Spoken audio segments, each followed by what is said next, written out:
दोस्तों आज के समय में प्रोस्टेट की समस्या बहुत बढ़ रही है। जैसे प्रोस्टेट में सूजन होना, गांठ बनना और दोस्तों वही गांठ और सूजन आगे चल के कैंसर का रूप ले रही। पहले प्रोस्टेट की समस्या 40 साल के बाद हुआ करती थी, लेकिन आज के समय में कुछ ऐसी दिनचर्या अपना लिए हैं लोग जिसके कारण प्रोस्टेट की समस्या 25 साल, 30 साल, 35 साल के उम्र में भी हो रही है और ये समस्याओं सबसे ज़्यादा पुरुषों में पाई जाती है। तो दोस्तों आज के वीडियो पे हम इसी में प्रकाश डालेंगे। प्रोस्टेट क्या है, प्रोस्टेट में सूजन और गांठ बनने का कारण क्या है और बचाव के उपाय क्या है। इसलिए इस वीडियो को ध्यान से अंत तक दोस्तों सुनिएगा। अगर जानकारी आपको अच्छी लगे तो इस वीडियो को दोस्तों ज़्यादा से ज़्यादा लोगों तक ज़रूर शेयर करिए। चलिए सबसे पहले जान लेते हैं प्रोस्टेट क्या है।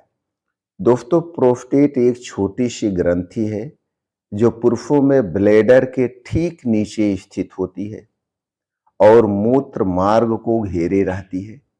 इसीलिए जब कभी भी प्रोस्टेट में सूजन या गांठ होती है तो लोगों को पेशाब से संबंधित दिक्कत होने लगती है। दोस्तों यह वीर्य के तरल भाग का एक हिस्सा भी बनाती है और शुक्राणु की पौष्टिकता में योगदान देती है। इसका आकार अखरोट जैसा होता है, पर उम्र के साथ साथ एक थोड़ा सा बदलाव भी आता है, यानी छोटा बड़ा भी हो सकता है। अब दोस्तों हम जानते हैं प्रोस्टेट में सूजन और गांठ का मुख्य कारण क्या है। दोस्तों बीपीएच की समस्या जो है, यानी वेगिंग प्रोस्टैटिक इम्प्रोलैशिया, यह कैंसर नहीं है बल्कि प्रोस्टेट के दोस्तों सेलन का अत्यधिक बढ़ना है। प्रोस्टेट के सेल्फ का अत्यधिक बढ़ना है जिससे प्रोस्टेट बड़ा हो जाता है और मूत्र मार्ग पर दबाव बनाता है। इससे पेशाब क्या है, बूद बूद करके आती है, रुक रुक करके आती है और रात में सबसे ज़्यादा उठना पड़ता है। जैसे यह समस्या बढ़ जाती है, कुछ जैविक कारणों से, जैविक कारण जानते हैं, हमारे शरीर में हर एक पार्ट का अलग अलग जैविक घड़ी होती है, बायोलॉजिकल क्लॉक होता है।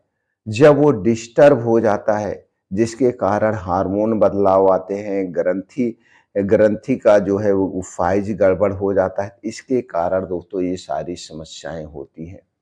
अब प्रोस्टेट में सूजन क्यों होती है? दोस्तों प्रोस्टेट में सूजन, प्रोस्टाइटिस का मतलब होता है प्रोस्टेट में सूजन। यह एक बैक्टीरियल हो सकता है या अस्पष्ट नहीं है। बैक्टीरिया के बिना भी हो सकता है, जैसे क्रोनिक पेल्विक सिंड्रोम्स। इसका कारण अलग अलग होते हैं, जैसे उफ्र शीतलता, यूरिनरी ट्रैक इन्फेक्शन, पुराने संक्रमण के बाद की सूजन, या कभी कभी कुछ कारण अज्ञात नहीं होते हैं। जो कारण अज्ञात नहीं होते इसका मतलब है कि हमारे किडनी का बायोलॉजिकल रिदम बिगड़ चुका है, उसका सर्केडियन रिदम बिगड़ चुका है। जो जैविक घड़ी है किडनी की, वो सही समय पे काम नहीं कर पा रही है। गांठें व इसके और भी कई कारण है, जैसे गांठें कभी कभी बीपीएच के नूडल्स या दोस्तों कैंसर के नूडल्स के रूप में दिख सकते हैं। इसीलिए नूडल का अर्थ हमेशा कैंसर नहीं होता है। यह जांच जरूरी है। जांच में जैसे डीआरई या पीएसए, इमेजिंग बायोप्सी, लेकिन ये भी इसका स्थायी समाधान नहीं है। अगर आयुर्वेद के अनुसार देखा जाए तो कट पिट करना भी नुकसानदेह होता है। अब प्रोस्टेट कैंसर के कारण और जोखिम के क्या क्या दोस्तों बदलाव होना चाहिए, या ये क्यों आगे चल के कैंसर का रूप लेता है, थोड़ा सा उस पर प्रकाश डालते हैं। दोस्तों प्रोस्टेट कैंसर प्रायः प्रोस्टेट ग्रंथियों से शुरू होने वाला एडेनोकार्सिनोमा है। यह कई रिस्क फैक्टर स्पष्ट नहीं है। उम्र 50 के बाद भी जोखिम बढ़ता है, लेकिन आज के गलत लाइफस्टाइल, गलत दिनचर्या के कारण 40 साल के बाद भी हो रहा है। इसका कोई पारिवारिक इतिहास भी हो सकता है, जैसे दादा, परदादा, पिता में भी है तो भी इसका कुछ देखा जाता है। और उसके अलावा जीवन शैली सबसे ज़्यादा कारण बनती है, या आपका वज़न बहुत ज़्यादा है, या आप अपने जीवन में बहुत ज़्यादा आराम वाला काम कर रहे हैं, यानी कि निष्क्रिय जीवन शैली और डाइट भी इसका कारण बन सकते हैं। इसका सीधा-साधा कोई कारण नहीं है। उम्र के हिसाब से अधिकतर केस 60 साल के ऊपर पाए जाते हैं। जोखिम उम्र के बाद तेजी से बढ़ता है। इसके लिए स्क्रीनिंग निर्णय को उम्र, जीवन अवस्था व पारिवारिक इतिहास पर हम नहीं कर सकते हैं। बचाव और इसका नेचुरल तरीका क्या है? सबसे पहले हमें अपने जीवन शैली पे ध्यान देना होगा, जैसे डाइट और एक्सरसाइज पे विशेष ध्यान देना होगा। अगर हम डाइट की बात करें, तो हमारा खाना कैसा होना है? हमारा खाना 80% नेचुरल चीज़ों पर आधारित होना चाहिए। नेचुरल चीज़ों की बात करें, डेली रूटीन में हरी साग-सब्जियाँ, मौसमी ताज़े फल, बीन्स, ड्राई फ्रूट्स, मोटे अनाज का सेवन करना चाहिए। डेयरी प्रोडक्ट्स से दूरी बना लेना चाहिए। अगर आपको प्रोस्टेट से संबंधित समस्या है तो प्रोटीन वाली चीज़ें ज़्यादा नहीं लेनी चाहिए।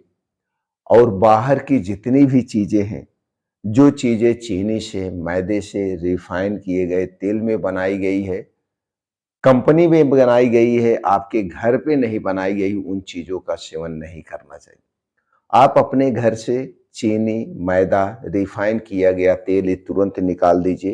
ये तीनों चीज़ें दोस्तों, कोई स्वीट पॉइज़न का काम करता है, कोई सफ़ेद पॉइज़न का, कोई धीमा जहर के रूप में हमारे शरीर में काम करता है। 3 चीज़ों से बनी हुई जितनी भी चीज़ें उन्हें तुरंत आपको हटा देना है। इसके अलावा आपको दिनचर्या पे विशेष ध्यान देना है। आयुर्वेद में कहा गया है, अगर आपको स्वस्थ और निरोग रहना है तो दिनचर्या को फॉलो करना पड़ेगा। दिनचर्या की बात करें तो दोस्तों, दिनचर्या यही कहती है कि दिन होता है काम करने के लिए और खाने के लिए। रात होती है सिर्फ और सिर्फ आराम करने के लिए। रात के समय में ना तो हमें काम करना चाहिए, ना तो हमें खाना चाहिए। इसीलिए आयुर्वेद में कहा गया है, सूरज डूबने के बाद खाने के नाम पे हम कुछ भी ना खाएं। पीने के तौर पे सिर्फ पानी, सादा पानी पी सकते हैं। दूध भी नहीं पीना चाहिए, क्योंकि सूर्य डूबने के बाद हमारा पाचन तंत्र स्लो हो जाता है, और स्लो पाचन तंत्र पे खाया पिया कुछ भी चीज शरीर में नहीं लगता है, सिर्फ विकार ही उत्पन्न करता है। और फिर अपने दिन की शुरुआत हमें सूर्योदय के 2 घंटे के बाद करना चाहिए। जिस दिन आप इस नियम को फॉलो कर लेंगे, उसी दिन से आप स्वस्थ और निरोग होना शुरू हो जाएँगे। यही एक नियम ही सबसे शक्तिशाली नियम है। उसके बाद डेली रूटीन में हमें कुछ योगा, प्राणायाम, मेडिटेशन करना चाहिए। इससे क्या होता है दोस्तों, हमारे शरीर में ब्लड फ्लो सही होता है। अगर आपका वज़न बढ़ा हुआ है तो वज़न को आपको कंट्रोल करना पड़ेगा जीवन शैली में बदलाव करके। धूम्रपान, अल्कोहल, शराब का सेवन बिल्कुल ना करें। ये सारी चीज़ें हमारे शरीर में वात, पित्त, कफ को बढ़ाती है, और जब वात, पित्त, कफ बढ़ता है तभी शरीर बीमार होता है। अगर ये सारी चीज़ों को आप फॉलो करते हैं तो दोस्तों, आप हर एक बीमारी से दूर रहेंगे।